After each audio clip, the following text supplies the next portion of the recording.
Rachel Fenya resmi ditetapkan sebagai tersangka dalam kasus kabur dari karantina COVID-19.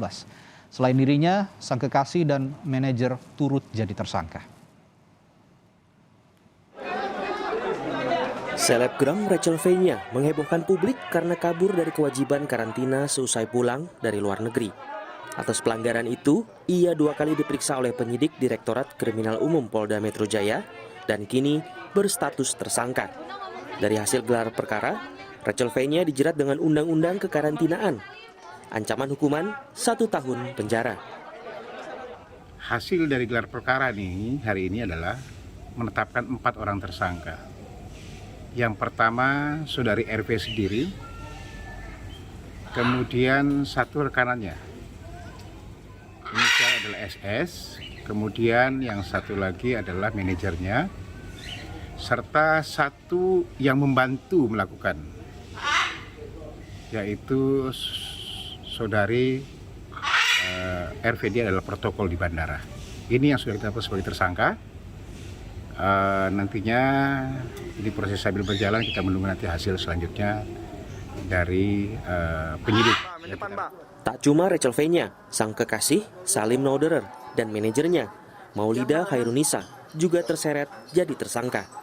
Seorang warga sipil yang membantu ketiganya kabur saat di Bandara Soekarno-Hatta juga telah ditetapkan sebagai tersangka. Polisi memastikan tersangka keempat ini bukan dari tenaga kesehatan.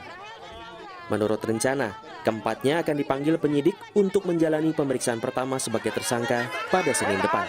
Tim Liputan, Kompas TV. Terkait penetapan selebgram Rachel Fenya sebagai tersangka kasus kabur dari karantina, sudah ada jurnalis Kompas TV Amrina Rida yang akan menyampaikan sejumlah informasi dari Mapolda Metro Jaya. Rida, Rachel Fenya dan 3 orang lainnya sudah ditetapkan sebagai tersangka.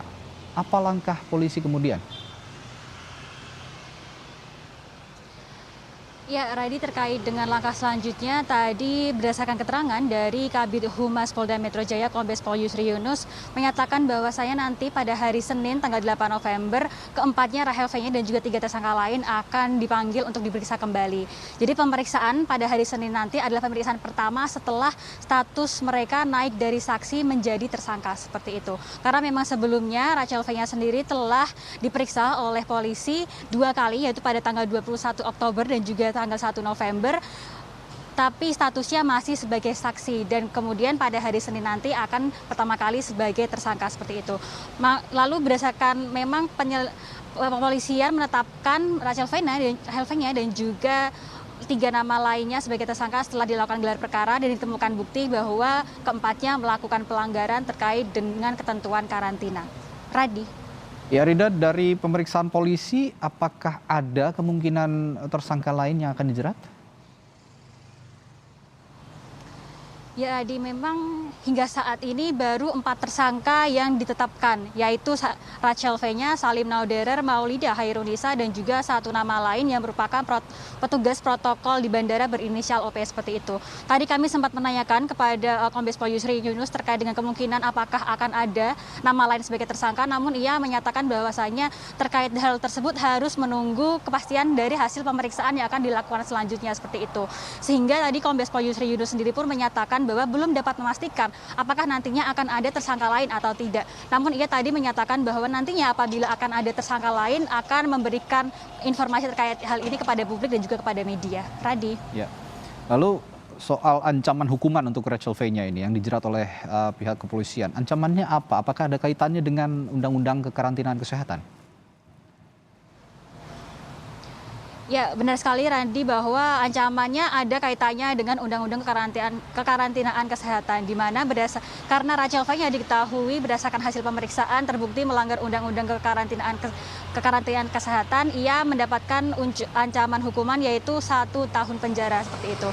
Namun juga berdasarkan keterangan dari Kombes Pol Yusri Yunus, meskipun sekarang Rachel Fenya telah ditetapkan sebagai tersangka dan mendapatkan ancaman hukuman 1 tahun penjara, tidak dilakukan penahanan terhadap Rachel Fenya. Hari ini dikarenakan berdasarkan keterangan dari Kombes Pol Yusri Yunus bahwa kepolisian memiliki kewenangan subjektif untuk tidak melakukan penahanan terhadap tersangka yang ancaman hukumannya di bawah 5 tahun penjara seperti itu. Jadi dikarenakan Rachel V-nya ancamannya hanya 1 tahun penjara, maka kepolisian memiliki kewenangan untuk tidak melakukan penahanan terhadap Rachel V-nya. Kembali ke studio, Radi. Baik, terima kasih jurnalis Kompas TV Amrina Rida melaporkan langsung dari Mapolda Metro Jaya.